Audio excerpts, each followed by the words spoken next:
Hi guys, Rory here from Your Golf Travel. I'm at the British Masters at Close House. I'm on the TaylorMade Tour Truck with Mark, and you are the European Tour rep for TaylorMade, is that correct? That's correct, yeah. So Mark's going to talk us through what he does on a day-to-day basis when he's on site at an event, players' demands, that sort of thing. Yeah. What kind of club specifications they're looking for, and how many changes they might go through in a week leading up to an event. Yeah, that varies player to player really. We've got some quite high demanding players, I guess, and some are less demanding, but typically we'll be at a tournament Monday to Wednesday, so the tournament starts Thursday, so we'll arrive first thing Monday morning, leave Wednesday evening. So in that Monday, Tuesday, Wednesday, we'll be working with anything up to 30, 40 players it can be. That could change due to the conditions and the course. They might want to hit it a little bit lower, a little bit more spin, or it could be a particular player's struggling with a particular part of their game, or it could be we're trying to transition someone into new product and find them some kind of technical advantages, I guess, or some gains in various areas of their game. So that could be, I mean, predominantly metalwoods. We've got anything up to around 80 players a week using our driver on the tour. So obviously that's quite a lot of players that we've got to kind of cover on a weekly basis. So that might, like I said, that might be anything 30, 40 guys a week that might just want a little tune up, or might be looking at moving into a new product. Cool. So you say you leave on a Wednesday, so obviously that leaves Thursday, Friday, Saturday, Sunday when the tournament's going on. What happens to players if they need a little bit of a spec change during the tournament, or do they not really go for that, or are they not? No, I mean the guys all know that like we're there Monday, Tuesday, Wednesday to service them. So once the tournament starts, you know, we're out the way and they're off and running. So if they don't get prepared by Wednesday afternoon, then that's really their own. that's on them. But you know, if they need anything doing, generally they'll either be phoning us, messaging us, saying, look, I need to see you Monday, Tuesday, whatever it is, I need this doing, I need to fix my driver, I need to launch my 3-wood higher. Cool. You know, I'm missing all my iron shots to the left, so that might be, you know, anything like that. I want to do some golf ball testing, yeah, it could be any sort of questions like that. And then we'll arrange a time slot to meet them Monday, Tuesday, Wednesday, get them sorted, and then they're off and running. Then it's over to them. Exactly, yeah. Cool, so we're talking about some of the product range we've got at TaylorMade. We've got pretty much everything in the truck, right? So we've got M1, M2, what specifications for irons have we got? There's pretty much nothing we don't carry. Every TaylorMade product currently. Pretty much every, I mean, we're not going to use too many like M2, M1 irons, I guess. You know, these guys aren't really using that kind of thing. So it's going to be more the kind of TP, like bladed type clubs, or the smaller, less offset clubs in terms of irons.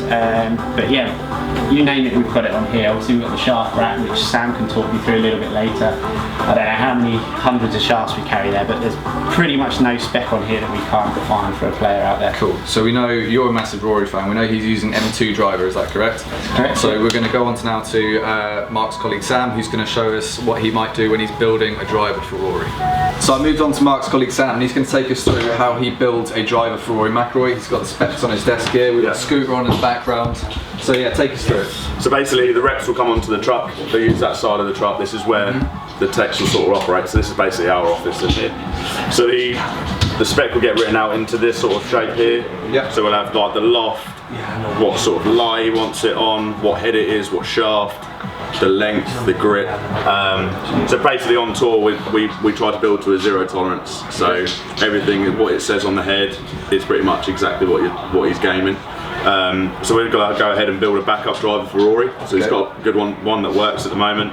But this will be a backup, so if anything does go wrong, he can travel with it and he can put it in play and know it's pretty much close to what he's playing right now. So we've got his shaft here, obviously M2 head, 8.5. So go across over to here. I know the tipping on it is just over an inch and a half.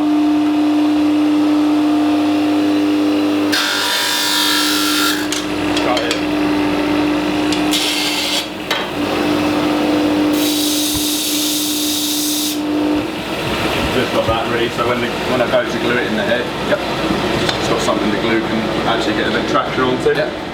Before I glue it, I'll just put it on our ruler here to get it to length. So obviously I've got the length there, which is just under 40, well, just 45.25. Just pretty easy really, to be honest. Is 45 pretty much standard for most? Yeah, 45 inches, pretty much a standard driver length. Some guys play it a little bit longer, some guys play a bit shorter. All depends on the player and the preference really, what they want to receive. The idea behind a shorter shaft can be for someone to get the dispersion a little bit tighter, a little bit more control. But with the M2, this year especially with a larger sort of hitting area and forgiveness of the club. A lot of guys have just gone for standard length, to be honest. So go ahead and cut that now. So back over to there.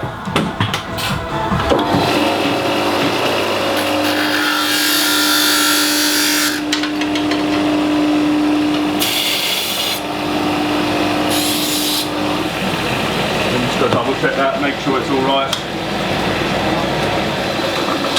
And is this the shaft that Rory McIlroy has in his drive currently? Yeah. So we sort of carry a load of backup shafts which are located in the shaft rack, which I'll talk you through in a minute. Cool.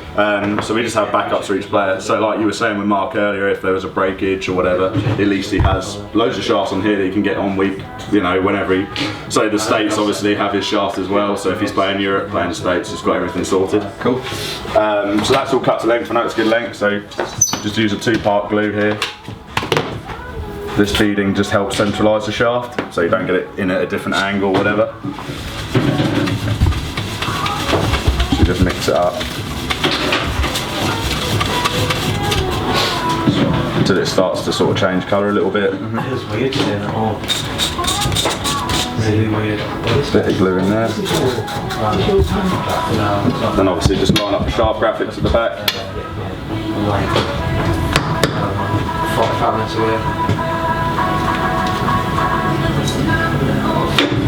Space up there, so about 10-15 minutes that'll be good to grip, and you can pretty much play it. So we try to work on a 20-minute window from start to finish if we're not too busy on the truck, obviously. So if a guy came onto the truck or a player came onto the truck and says, look, I want to play this driver, we sort of have 20 to 25 minutes depending on where the range is. Obviously this week we're a bit far away, but yeah, 25 minutes the guy can actually hit the products and get it in. So that'll be there, and then from there I guess you wouldn't want to wait 15 minutes for it, but in here we have all of our player grips. So which does Rory go for these days? So he plays I think he's in between 2 grips at the moment, but at the moment we haven't been told anything different. He's always played this, the Golf Pride, multi-compound, black and white, 58 reminder, so you've got a rib in the back, so.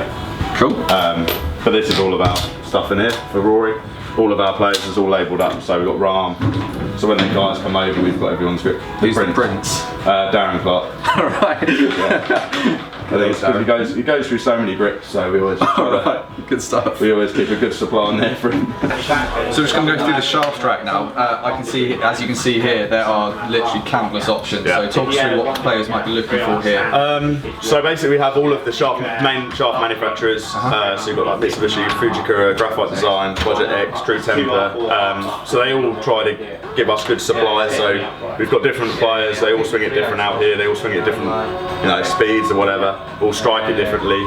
So it's down to the reps and my role really to find a shaft which will fit their swing better, so it gives them optimal performance in our heads. And how often might they feel like a change? I mean, Mark said earlier, it tends to vary from player to player. Yeah, for sure. Some guys will test, I know, 2-3 weeks at a time, or someone like Martin Kine will probably have something, he'll be nailed in, and he won't. And each will not. No, he'll just take loads of backups with us, and he'll stay with that unless something drastically goes wrong, which never really happens with these guys out there. They're so good. So, and unless they want to find a little bit more yardage or a little bit more height, maybe that's when they'll change to something with a different profile. But then obviously this is our main shaft rack. And then down the bottom here, we sort of have just like player-specific shafts or rare shafts.